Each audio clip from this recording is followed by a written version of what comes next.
In this video, I'll be sharing with you how you can create a database in your Postgres server. So here I'm going to expand an existing connection which I have. I'll be connecting to my demo connection. Now to create your database, right click databases, select create and then select database. Specify a name for your database.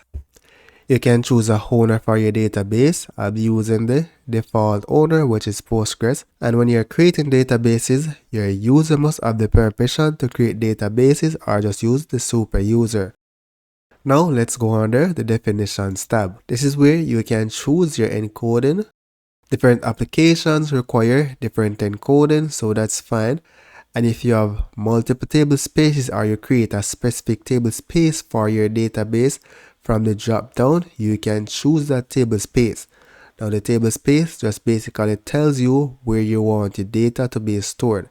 So you could have a designated drive for your data and you created a specific table space to that drive.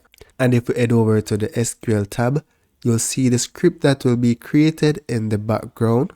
Once you select save, it will go ahead and create your database. And that's basically it. For more in-depth training, you can check out my Udemy course. The link is in the description of this video.